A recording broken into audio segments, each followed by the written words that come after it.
Toyota Sports Desk, sponsored by your Toyota dealers.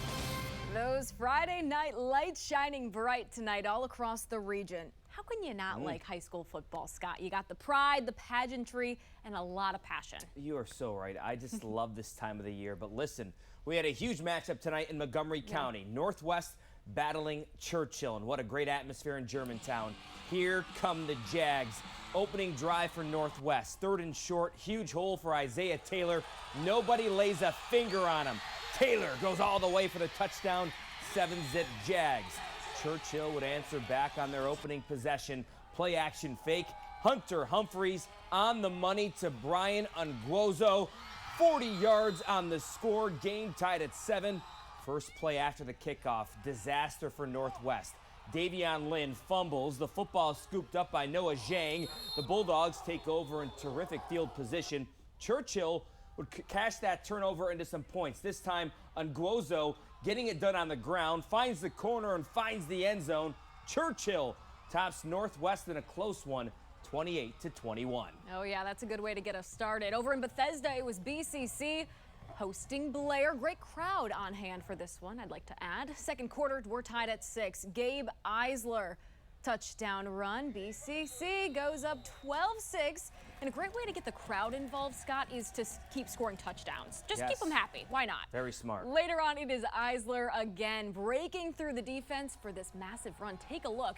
He's actually going to take it all the way in for a touchdown. And Bethesda, Chevy Chase, taking care of business. They take care of Blair, 50-12 on their home field. They look like Notre Dame with their uniforms. They do. I kind of like it. All right, let's stay in Bethesda where they bleed blue for those Vikings. Yes, Walt Whitman hosting the Blake Bengals. Picking things up in the second quarter, Blake up 22-7 and looking for more. Wilton Cameron connecting with Anthony Jackson for the score. Those Bengals going up 28-7.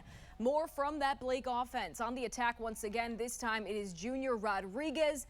The run across the goal line. Blake getting the win over Whitman, 49-14. One more in Montgomery County. Northwood taking on Gaithersburg. Third quarter, Gaithersburg and White leading 14-6. The Northwood defense holding their own. Huge play because kicker Brian Rodriguez would convert on this field goal attempt. Nicely done. Gaithersburg extends their lead 17-6. The Gladiators trying to move the football. One little problem. Nobody blocks big old number 50. Tackle for a loss. Fourth quarter, same score. Northwood reaching into their bag of tricks. Fake punt. The pass falls incomplete. Gaithersburg wins this one 37-6.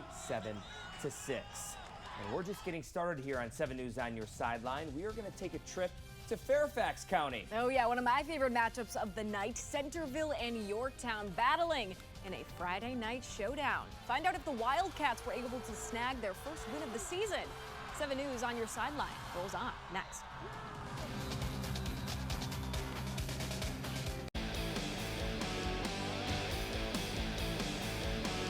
Welcome back to 7 News on Your Sideline. This season, the Yorktown High School football team looks much different. Their longtime head coach, Bruce Hanson, retired at the end of last year. Yeah, Scott, remember Hanson had been on those Yorktown sidelines since 1985. Hanson's longtime assistant coach, Alec Hicks, is now the new man in charge of those Patriots. And tonight, Hicks leading his Yorktown team into a clash with Centerville. The Wildcats, they were searching for their first win of the year, had last week off. So they were plenty ready to get this one underway. Quarterback Will Shields hitting John Poitras. Full speed ahead into the end zone, coughs up the ball, but that's okay. He holds on to it. Touchdown Centerville at 7-0. Yorktown mustering up the quick response. That is Nate Randalls. Goes untouched across that goal line to even things up at 7. But that Centerville offense is a tough one to deal with. This is Shields again, this time airing it out way downfield to Simpson. So I asked this duo pregame if we'd see a touchdown connection from them, and they were pretty hopeful, Scott. Simpson ending up just short, however, but puts the Cats in a good spot. A couple of plays later, handoff going to Cardin Stover. That's a touchdown, and Centerville wins this one big, 38-14. All right, in Prince William County, Colgan facing Unity Reed. Colgan up and looking for more. Marquise Davis takes it around the edge for the 5-yard score. The Sharks up 29-0.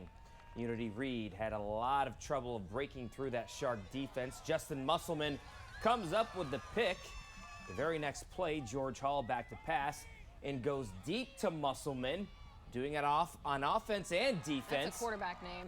Yes, Unity Musselman. Reed still trying to get on the board. Jamari Allen goes downfield, and Isaiah Keita Thornton comes down with it and races in for the touchdown. Great play, but too little, too late. Colgan wins tonight, 64-8.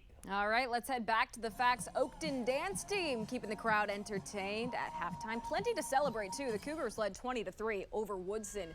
Third quarter, the offense got right back to work. QB Jake Martin going over the middle to PJ Schwartz, able to shake off a defender coming right into your living room to grab some extra yards. Huge pickup puts the Cougs in the red zone. Next, handoff going to Isaiah Coleman, reaching out across the goal line. That ball comes loose, but that's okay. That's a tutty. Oakton adds to their lead and goes on to win this one 27-3. Back in the facts. I'm going to steal that one. Oh, yeah. I like that. I like We're not done just yet. There was another big matchup tonight in Prince George's County. Yeah, we will take you to the home of the Pumas. Find out if Wise picked up a Friday night win over Laurel when we return. 7 News on Your Sideline back after this.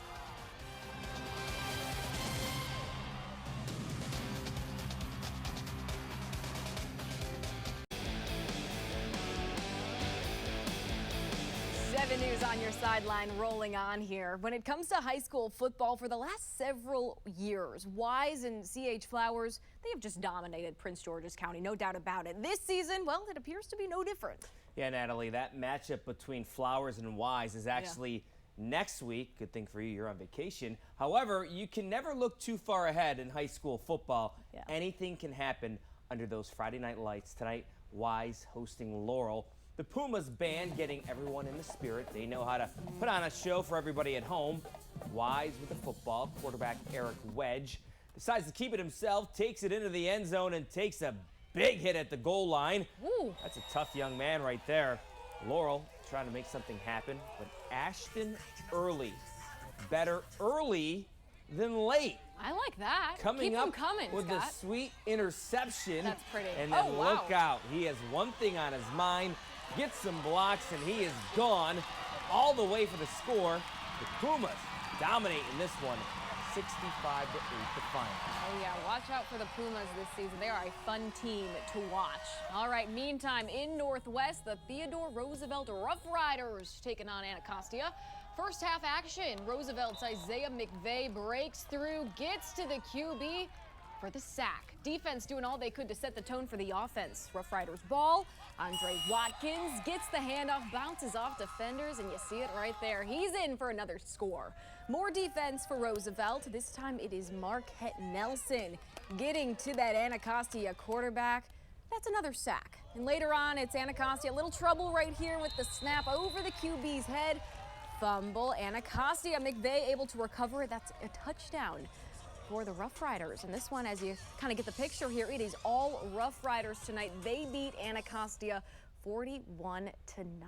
So I encourage everybody to go on our website, WJLA.com/sports. We'll have all the highlights there, all the scores, and no Commanders game this weekend. Yeah. But pretty busy tomorrow. Maryland's in action. Anyone else? We've got a lot of teams in action. Okay. So don't put me on the spot and me naming them There's a all, lot. Scott. Okay. Let's focus on It's a busy high school Saturday. football. Commanders they need a bounce back. That was ugly last night. Very ugly, but that's okay. We'll keep our focus on the high school because it was a fun night. As expected, another great night to shadow and highlight our local student athletes. So we're just getting started here. We've got a lot of weeks to go. The high school football season still very early. But thank you all for joining us tonight. For Natalie Spala and Scott Abraham, have a great weekend, everyone.